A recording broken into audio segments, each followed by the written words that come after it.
Olá, sejam bem-vindos! Hoje a gente vai pegar a análise aprofundada de um especialista sobre um dia lotado de jogos de futebol e transformar isso num guia, num plano estratégico bem claro. Então, vamos mergulhar nisso aqui. Um dia cheio de jogos parece um campo cheio de oportunidades, certo? Mas também está cheio de armadilhas escondidas. O desafio de verdade não é só achar um vencedor, mas sim identificar onde o mercado pode estar enganado. É aí que o valor aparece. Para conseguir navegar por essa rodada, a gente não vai jogo por jogo. Em vez disso, vamos usar um modelo estratégico. A gente começa olhando os favoritos que podem ser cilados, depois passa para aqueles jogos que só dá para analisar ao vivo, aí busca umas boas oportunidades fora da Europa e no final a gente fecha com um checklist prático. Bora para a nossa primeira categoria, então. Vamos dar uma olhada naqueles grandes favoritos que todo mundo aposta, mas que, numa análise mais funda, a gente vê que tem muito motivo para ter cautela.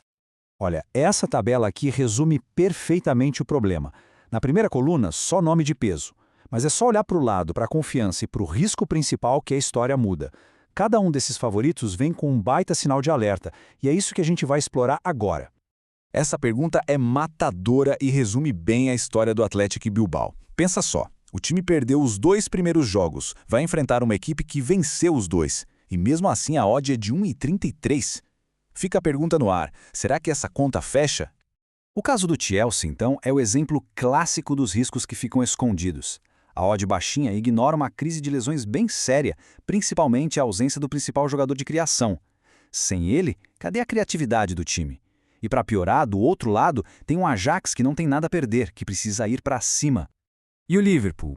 Bom, aqui o ponto crucial é que a odd de 1,57 é baseada muito mais no nome, na reputação, do que na realidade.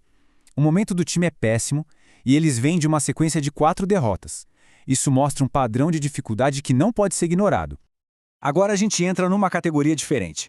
Aqueles jogos mas tão imprevisíveis que a única abordagem inteligente é esperar. É analisar em tempo real, enquanto a bola está rolando. E esse é um conceito fundamental na análise de hoje, a leitura ao vivo. É como se fosse um jogo de xadrez. Em vez de tentar adivinhar tudo antes, a gente espera os primeiros movimentos para decidir a melhor estratégia. Alguns jogos simplesmente exigem isso. E esse Sporting contra a Marseille é o exemplo perfeito. De um lado, um Sporting mais vulnerável na defesa. Do outro, o Marseille num momento excelente, super intenso. O resultado é um jogo totalmente equilibrado, de alta tensão, onde tudo pode acontecer. A mesma lógica vale aqui.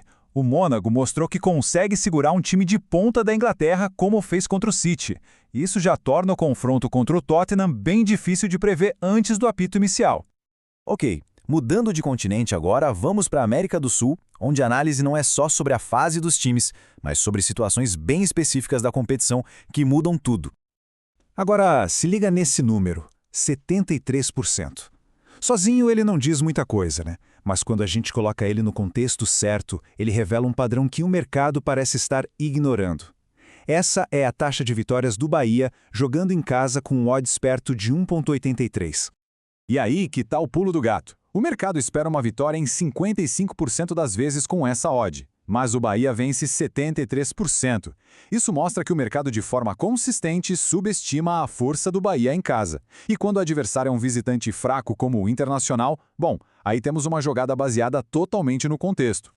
E na Libertadores, a semifinal entre Flamengo e Racing tem tudo para ser um jogo de xadrez. Não vai ser um jogo aberto, maluco. Por quê? Por causa do formato de mata-mata. Tem jogo de volta, então a estratégia muda completamente. Ou seja, o contexto da eliminatória é mais importante do que simplesmente comparar a força dos times. O Racing provavelmente vai se fechar e para o Flamengo furar esse bloqueio vai ser difícil. Então aquela ideia de uma goleada talvez não seja tão provável assim. Certo. Então, depois de tudo isso, como a gente organiza essas ideias? Dá para resumir essa análise toda num checklist final bem prático. O que a gente leva disso tudo? Basicamente 4 princípios. Primeiro, sempre desconfie de favoritos com odds muito esmagadas. Segundo, saiba identificar os jogos que pedem calma, que pedem uma análise ao vivo. Terceiro, procure o contexto, os dados que o mercado pode não estar vendo. E quarto, sempre analise o porquê tático de um jogo, não só a força dos times no papel. A ideia toda desse modelo não é dar respostas prontas, mas sim ajudar a fazer perguntas melhores. No fim das contas, cada jogo não é só um jogo. É um quebra-cabeça estratégico esperando para ser resolvido.